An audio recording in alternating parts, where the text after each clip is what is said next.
Hey guys, welcome. Today I would love to share with you different ways on how you can use sigil magic in practical ways for your everyday life. I hope this method will inspire you to add some sigil magic into your witchy path.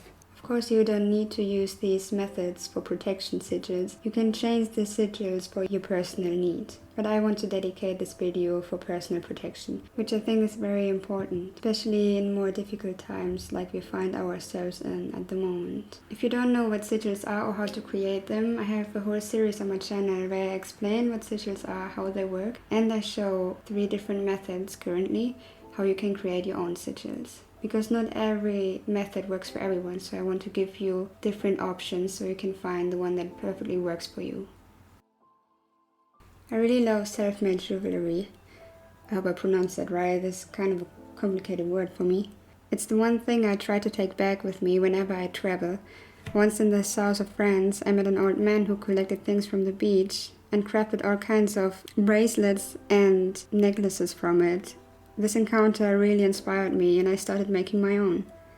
I discovered very quickly that this is an amazing way to use sigil magic, and because your creativity is endless, so are the options for these beautiful DIY projects. So this one is one of my first ones. It's a very simple one, but I still love it. You can see that I have this beautiful shell in the center. It's one I found in Greece, and I used the back to draw on my sigils. As you can see, there's my important sigil that protects me against anxiety. I have my sigil for self-love and a sigil I won't translate. This is a very easy way to incorporate sigils into daily objects you carry around with you and on your body to protect yourself from various different things, in my case, anxiety. Another easy way to use sigil magic in your daily life is to paint it on your skin. You can observe this in some of my other videos, where I painted a sigil onto my right arm. Usually I would use an eyebrow pen or a lip liner because I want it to be skin safe. You can secure your sigil with flour or baby powder. Personally, I don't do this because I don't mind if my sigils smear. I know that this doesn't decrease the magical power my sigils are capable of. I would keep placing in mind after you chose your sigil, because the placing can really influence and enhance the power your sigil has. For example, in my videos, I chose the placement on my right arm because it's my dominant hand, and I wanted it to influence my actions.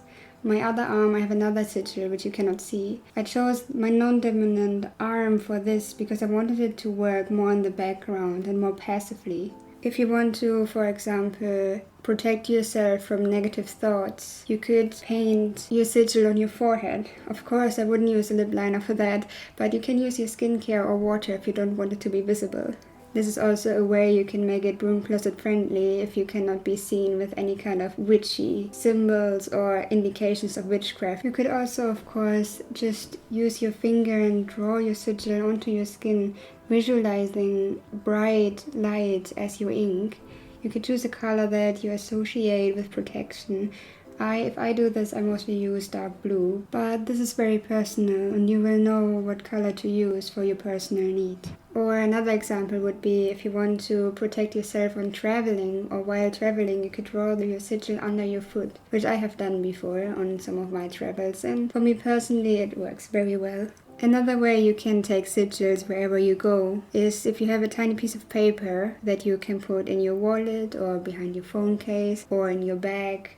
I personally have a tiny other way I do this, one I showed you in one of my DIY videos. I love to embroider sigils onto my clothing. I have a sigil sequence on my neck to influence my whole nervous system, and I also have these beautiful protection sigils that cover both my chest. If you want to know how I did this, or you want to try it yourself because it's a perfect way to use sigil magic in your craft, you can check out my last video where I showed you how I made them.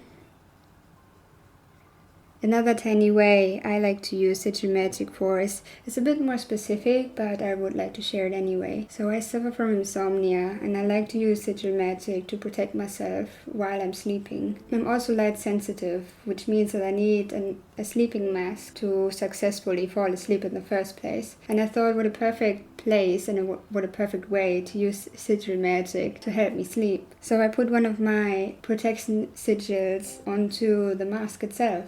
I'm currently working on a new sigil for deep sleep, and I'm very excited to add it to my sleeping mask soon.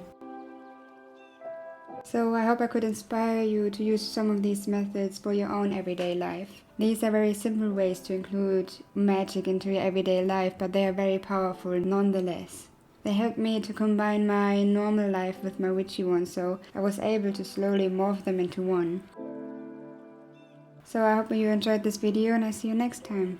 Bye bye!